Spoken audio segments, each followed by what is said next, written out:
Hello, and thank you for joining us for our presentation of Ogden's own distillery. This presentation will take about 10 minutes, and we'll cover our investor pitch and tell you a little bit more about the history of our company and the products that we offer.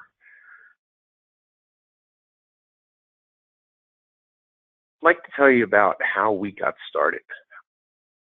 Tim Smith, who is an amateur distiller, hooked up a homemade still in his kitchen. He was trying to create an absinthe type of product, which is popular in Europe, and he wanted to create one for the Americas. And he started fooling around with different formulations and flavors, and he came up with a product that got him banished from the kitchen and moved over to the laundry room because of some of the smells emanating from the room that his wife did not enjoy. But after some trial and error, Tim came up with a product called Underground, and Underground became the first herbal spirit out of America, but also the second distillery operating in Utah since the 1800s, the first being High West Distillery, which you may be familiar with.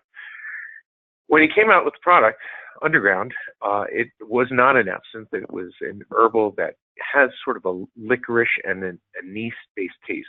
So if you think of a sambuca or a ouzo type of product, this is along those lines. And it won awards, many awards, on a world-class level, and it was really well received by the marketplace. And this became our first founding product. Now, we're not a startup in any sense of the terms. We've been around for 10 years now, and we've been growing revenues at a pretty good pace ourselves. And we've been doing it within the confines of sort of the Utah and surrounding border states area. But it's really time for us to expand and take the leap forward. But we're a very healthy company. We run gross margins of 75%. Net income is about 15%. In 2018, that translated to just over $500,000. And in 2018, we shipped about 16,000 cases out to the marketplace. So we're a company that's enjoying some healthy success. We know what we're doing. We're able to produce, and it's a very low-cost, high-margin business for us. So we're building a new facility in Ogden. We're currently operating out of a 6,000 square foot facility, which doesn't seem like much, but our new 30,000 square foot facility should open in the fall and give us the ability to produce up to 100,000 9-liter cases per year. When you're investing in Ogden's own, you're not investing in the new building. All the financing for this building is being provided by Zions Bank and the Utah Community Development Corp, and we've structured it so that shouldn't have a major impact on our existing cash flow. The Utah consumer already loves us. As I mentioned, we sell a lot of our products here. We currently sell about 38% of all the locally produced products. That's across 17 different distilleries in the state. The other piece of the lion's share is High West, which sells about another 25%. So between High West and Ogden's own, we control about 63% of the local market share. As you may know, the High West Distillery was acquired by Constellation Brands in 2016 for $160 million. So let's talk about our number one seller. That is Five Wives Vodka. It's well known throughout the state. It's the number one Utah vodka, and the sales of Five Wives literally equal all the other locally produced vodkas combined.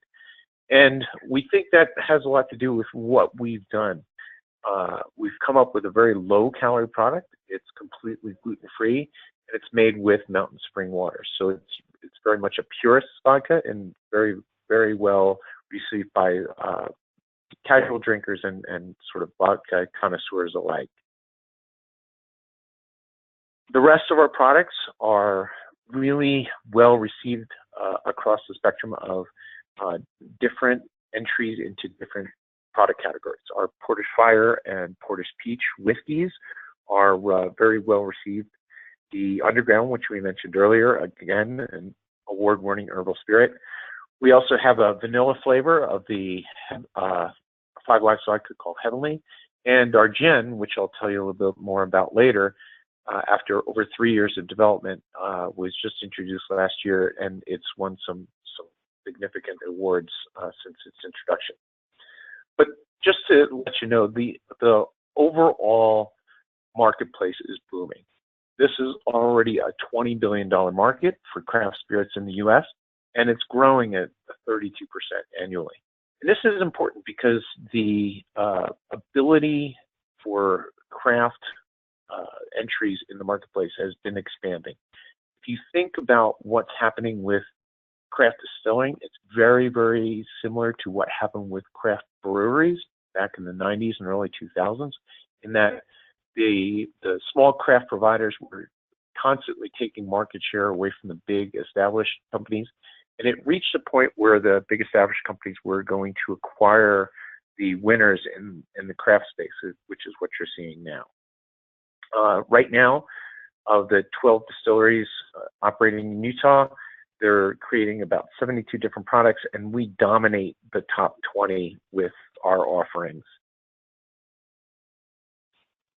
So let's talk a little bit more about the products. With the entries that we've made in some international competitions, 2 years ago we were named the Liqueur Distiller of the Year at the Berlin International Spirits Competition. And this past year we were awarded for Madame Patarini the Best United States Gin, the 28 World Gin Awards.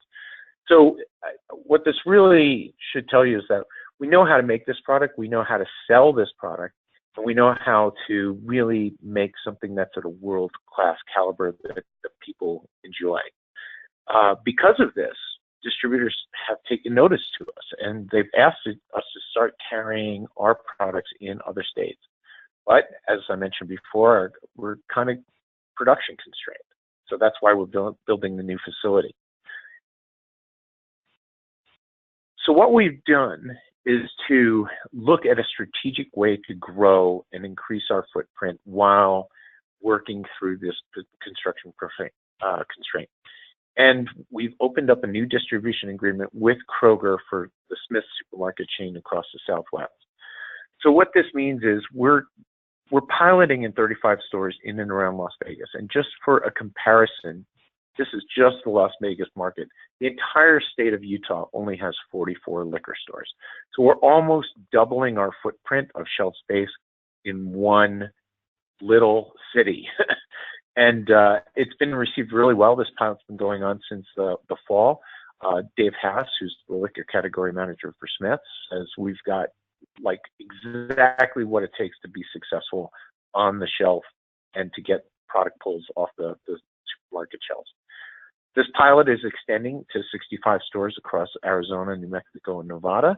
That will really fill out the range of what we can do with our current production facility. But keep in mind, this is almost 3 times as many store footprint than we have right now just in Utah. When we expand the production, we're expected to move into California, where we can expand into the 480 Ralph stores that are part of the Kroger chain that are now branded with Smith. So let's talk about our projections from where we are right now. We think with this increased footprint that we can at least triple up from where we are now within the next 2 years and then expand on from there. There's a lot of untapped potential here, because not just the Smith's agreement, we could potentially expand into other distributors once we get the production really ramped up. But to let you know, kind of the place at where we start to get noticed by the industry is about 50,000 cases, which we should reach in the 2021, 2022 estimated range. And that's where acquisitions usually take place in this industry. You can see here listed a number of previous acquisitions have been taken out. A lot of these deals are undisclosed at the time of the offering, but what you should know is most acquisitions in the space take place for about 11 to 16 times sales. Let's talk about the team that has put all this together. Steve Conlon is our CEO and president. He's been getting this product to market for the last 10 years. Tim Smith, who we mentioned earlier, is our head distiller. He's in charge of not only producing, but creating new products that we bring to market. And Dean Dandino is our national sales director. He is helping us with these distribution agreements, heading up the pilot and the expansion with Smith, and obviously working with some other distributors around the country. The executive committee is Mike Glassman. He's a retired judge who helps us with a lot of the regulatory issues of our, surrounding getting out into other states and all our legal advice. Stu Smith is from Freeport Cold Storage. He's helpful with things like logistics, storage, production, and the supply chain that helps us keep everything running. And myself, Andy Jorgensen, I help with the finances and the sort of data analytics on where things are selling and how they do best. Let's talk about the fundraise. We are raising $1.9 million. This is a common stock offering. It's not preferred. It's not debt. It's not a note. You become an owner in Ogden's own distillery, and we think that's really a great place for you to be as an investor.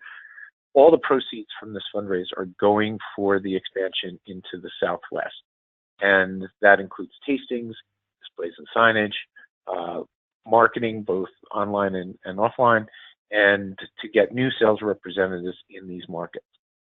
And one of the most important things is to let you know that this is not only a good investment, but it's also a fun business to be in. So we're offering additional investor perks in terms of getting access to new product launches, tours and tastings of our new facility, and being invited to our special event. So not only as a shareholder do you get some value in being an owner, but you also get to participate in some of the great things that our company is doing on a day-to-day basis. So I'd like to ask you to join us. Become an investor in Ogden's Own. You can learn more by visiting us at ogdensowninvestors.com. And we really, really look forward to you joining us. This will be a great opportunity.